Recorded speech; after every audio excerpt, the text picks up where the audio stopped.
Nós temos nesta bancada como debatedores o Dr. Valdinei Ferreira.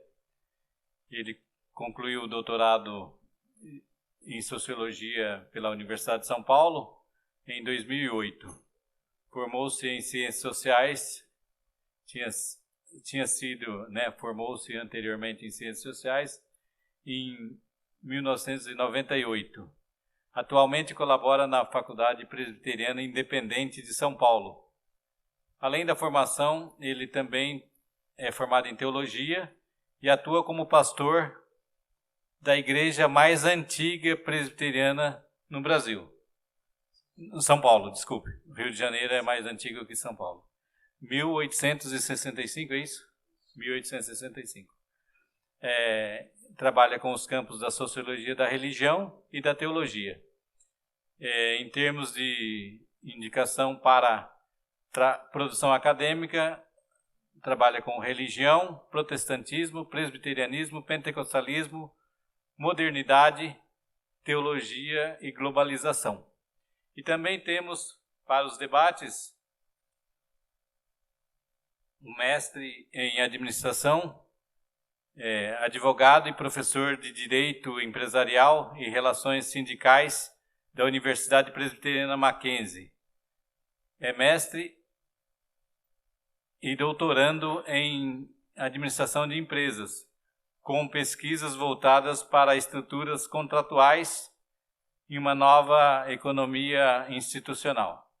É presbítero da Primeira Igreja Presbiteriana de São Bernardo do Campo. É meu professor na escola dominical. Ele trabalha também com a cosmovisão calvinista. Então, neste momento, nós vamos dar a palavra ao Dr. Valdinei para a sua primeira intervenção. Um comentário, 5 minutos. Quero agradecer o convite para compor a mesa e pela oportunidade de ouvir falar doutor Leonildo, mas costumado falar reverendo, né? Professor Leonildo. Queria começar só fazendo uma observação sobre essa questão do tempo, né? 500 anos para nós é muito tempo, e toda essa passagem feita de modo brilhante pelo reverendo Leonildo, pelos diferentes momentos da reforma, dá sempre essa sensação de muito tempo. Mas quando a gente pensa nas religiões, ou se nós tomarmos o cristianismo com 2.000 anos de história, né, mais de 2.000 anos de história, ou recuarmos para o judaísmo, né, com mais milênios do que o cristianismo, a nossa história protestante fica bem reduzida, né? Quando chegamos no Brasil com a experiência protestante, isso fica muito mais reduzido ainda. Pensando nessa perspectiva temporal, eu anotei saltos de 100 anos, de 1517, o que estava acontecendo no mundo, para chegarmos em 2017. Né? Se nós tomamos 100 anos depois da Reforma, 1617, a Europa estava mergulhada nas guerras de religiões, ou guerras religiosas entre protestantes e católicos se matando. Né? E desse processo doloroso surgiria a solução de convivência, né? A solução dessa separação entre igreja e Estado como uma forma possível de convivência. Se nós saltamos mais 100 anos e chegamos em 1717, as igrejas estão burilando, né, as protestantes, a sua identidade confessional. Luteranos, calvinistas estão construindo uma identidade confessional, batistas também caminhando nessa direção. 1817 foi feito já referência, Napoleão está dominando a Europa e reinventando o Estado moderno. né, todo o aparato, a burocracia moderna, sendo redesenhada por Napoleão, a ideia de serviço público, uma nova concepção da esfera pública em 1817. Se saltarmos mais 100 anos, 1917, um evento extremamente significativo, que é a Revolução Russa. É um outro grande acontecimento que também completa um século, né? Completou nesse mês de outubro um século. E 2017, então, chegamos aos 500 anos da Reforma e ao nosso tempo. E aqui eu queria formular para o reverendo Leonildo, pegando o gancho aí do final da palestra dele, para que ele comentasse até que ponto, Leonildo, essa solução de separação entre igreja e Estado, a teologia dos dois reinos, que atendeu, num determinado momento, atende, não é, as relações entre igreja e Estado de uma determinada forma, até que ponto isso serve para os nossos dias, diante do que talvez a gente pudesse colocar em 2017, a falência das democracias, não só da nossa, que nem sequer chegou à sua plenitude, mas em outros estados, em outros países, né, onde a noção de representatividade é bastante questionada. E como a herança protestante, que tem uma contribuição para que a ideia de pluralidade seja pensada e concebida, mas uma pluralidade que também busca expressão, busca concretização, no que você lembrou desse projeto de se existe igreja e Estado separados, existe a secularidade, mas esse projeto de retomada do Estado, ou seja, que recursos, né, assim como você fala em reformas, existiria na tradição protestante para se pensar a pluralidade de tal modo que a igreja possa, as igrejas, não é, e o povo cristão possa ser ouvido na democracia, mas que ele não tenha necessidade de fusão do Estado com a sua cultura. Será que nós cristãos, né, e aqui não só protestantes, mas católicos, somos capazes de pensar nossa contribuição sem que estejamos no centro de poder, ou nos centros de poder e de cultura?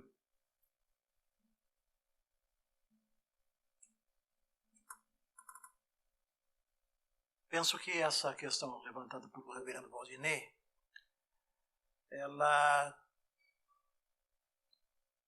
pode contemplar, ou nós poderíamos contemplar na nossa resposta, alguns fatos ocorridos no Brasil nos últimos 15 anos, vamos assim dizer. O primeiro foi no governo Lula, quando se abriu para o Vaticano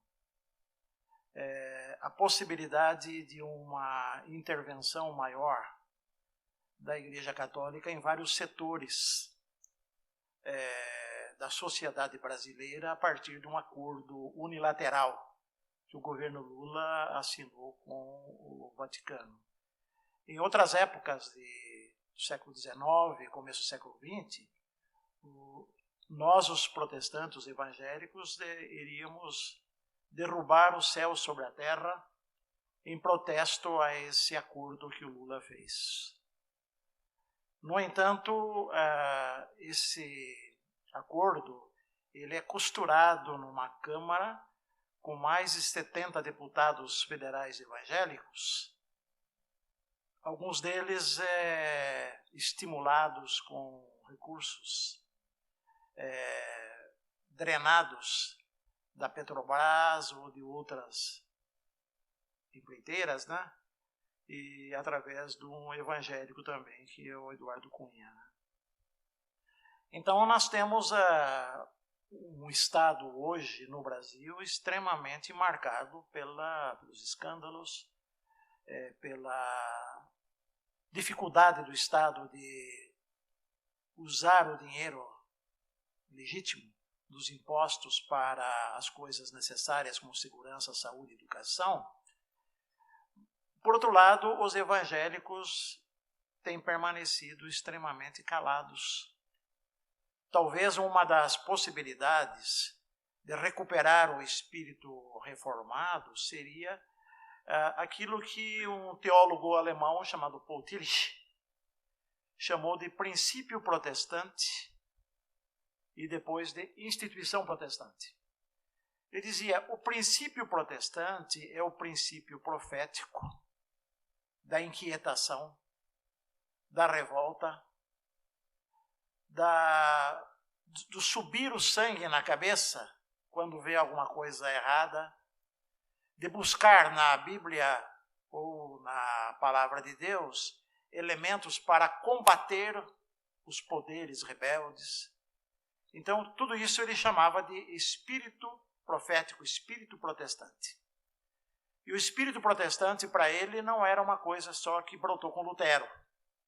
O espírito protestante veio desde antes, os profetas do Antigo Testamento, passa depois por João Batista, por Jesus, por alguns discípulos, alguns cristãos ao longo dos séculos, e explode na reforma do século XVI.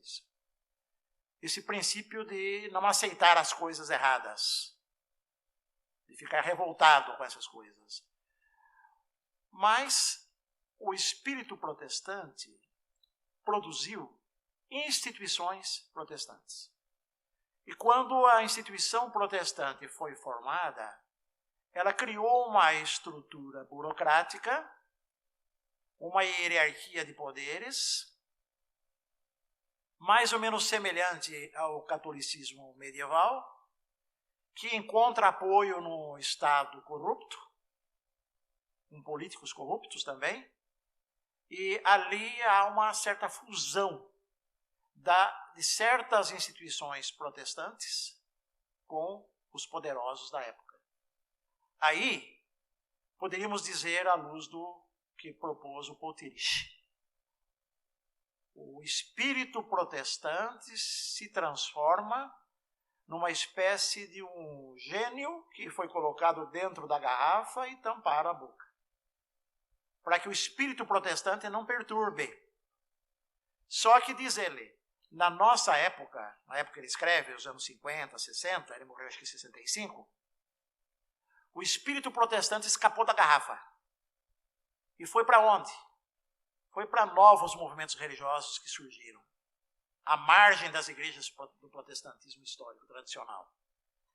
Foram para alguns movimentos revolucionários da nossa época. E para escândalo dos evangélicos de então, ele dizia, foi parar também dentro da Igreja Católica, não no movimento da renovação carismática, que Paul Tillich não conheceu, mas no Concílio Vaticano II. O que no Brasil se chamava na época de um certo protestantismo que invadiu a Igreja Católica. E levou o povo católico agora a ler a Bíblia, a entrar em êxtase, a falar línguas estranhas, a receber revelações do Espírito Santo. O que está acontecendo com essa igreja? Poderia dizer, é o espírito protestante que está difundido agora. Então, felizmente, o espírito protestante do nosso tempo, da nossa época, ele não está nas nossas mãos, ele está solto por aí, como um verdadeiro espírito está solto. Resta saber como nós adequarmos a nossa mensagem aqui, sem querer jogar confete, né? Mas a primeira igreja presbiteriana independente de São Paulo lançou há pouco tempo um movimento de uma proposta de uma reforma, que está aí na internet para quem quiser encontrar, e teve a presença de um advogado, colega nosso lá, de tradição lá do Mackenzie, Dr. Modesto Carvalhosa, que é um senhor de 80 e poucos anos de idade, mas com a mentalidade lúcida de denúncia profética contra os males da nossa época. Esse é o verdadeiro espírito do protestantismo. Não é de carregar mala de dinheiro para baixo e para cima, ou daqueles protestantes que se reuniram em Brasília depois de pegar um dinheiro de uma construtora, 3 deles deram as mãos e fizeram uma oração de agradecimento a Deus pela propina que eles haviam acabado de receber. Então, há um bom protestante e um mau protestante, entre aspas, né? Não sei se o reverendo Valdinei quiser complementar mais alguma coisa. Só para pôr mais lenha na fogueira, né? Mas não pôr ninguém na fogueira. Nessa linha de se pensar a relação política-igreja e a ocupação do espaço político por pessoas que são ligadas às igrejas, você fez menção, nós lançamos no dia 31 um manifesto pela reforma política, e esse manifesto tem uma pequena passagem de um texto que eu publiquei na Folha de São Paulo, que me rendeu algumas críticas por parte de alguns políticos evangélicos, que preconiza justamente que não se use os títulos religiosos no espaço público para a campanha eleitoral. Mas surgindo esse debate, no debate, não é, o argumento de algumas pessoas ligadas ao mundo evangélico, que estão no exercício de mandato político, foi de que eles fazem da tribuna legislativa uma tribuna sagrada para pregar o evangelho, para proclamar a palavra de Deus. Então, com base nisso, eu queria deixar para a reflexão de vocês e para a nossa reflexão aqui nessa temática tão importante, pensei na sequência em lançar a seguinte proposta, né? Que deputados, senadores e até prefeitos, né, que ocupem isso como missão, se eles acham que lá estão para pregar o evangelho, né, para legislar causas religiosas, que eles abram mão de todo recurso público para o seu sustento. Renunciem ao salário, às assessorias, a todas as verbas e vivam com o dinheiro da igreja, se querem fazer da política ou na política a sua missão religiosa. Essa proposta eu acho que vale a pena ser debatida, né? Certamente, tais pessoas seriam tomadas muito mais a sério quando falassem do Evangelho, se assim vivessem. Agradecemos a participação do Dr. Valdinei e daremos oportunidade ao mestre Ricardo Barbosa para que faça a sua intervenção, ou pergunta, ou colocação dentro da temática. Eu também agradeço a oportunidade de estar aqui, em meio a teólogos, pessoas também conhecidas, consagradas no estudo, no conhecimento da teologia, sendo eu um mero advogado, né? Mas um advogado que atua na área empresarial e que tem na atuação empresarial uma veia calvinista, né? E isso, de certa forma, eu diria que até reafirma aquilo que a Reforma Protestante faz em termos de uma cosmovisão ampla, abrangente, não apenas que se dedica a aspectos eclesiásticos, eclesiológicos ligados à igreja, mas se apresenta como um sistema de vida amplo, né? Como uma estrutura de pensamento para todos os aspectos da vida humana. E eu queria, então, apenas contribuir com o diálogo, não é um debate, mas com o diálogo, dizendo algo a respeito do pensamento pós-calvinista, né? Sobretudo na pessoa, sobretudo nas obras de Abraham Kuyper, na fala de Abraham Kuyper. E uma questão que me chamou a atenção aqui, na fala do reverendo Leonildo, né, doutor Leonildo, é que ele diz que nós ficamos nas questões teológicas, nas questões bíblicas e nos esquecemos das demais questões cotidianas. Isso me remete para um problema que Francis Schaeffer traz, né? O problema que vem de uma herança tomista, de uma herança dualista, de nós dividimos coisas concernentes ao reino de Deus, coisas que sejam concernentes supostamente a aspectos espirituais e aspectos que são profanos, questões profanas. Política, então, economia, direito, administração de empresa, vida social, vida cultural, seriam aspectos que estariam fora, né, da abrangência da cosmovisão bíblica, quando na realidade a reforma protestante, o pensamento protestante, e sobretudo o pensamento calvinista, ele modifica, ele repõe, ele, na verdade, recupera a visão abrangente de reino de Deus, incluindo a política nas questões concernentes ao reino de Deus. E aí eu não vejo como separar a igreja do Estado. Não é possível separar a igreja do Estado, porque se nós pensarmos nessa relação de política como uma relação entre quem manda e quem obedece, nós temos que inexoravelmente nos perguntar quem manda afinal de contas. Quem manda em última instância? Quem manda é Deus. Deus reina, Deus tem poder sumo, poder soberano, poder sobre tudo, sobre todos os aspectos da vida e da existência humana, inclusive sobre as questões políticas.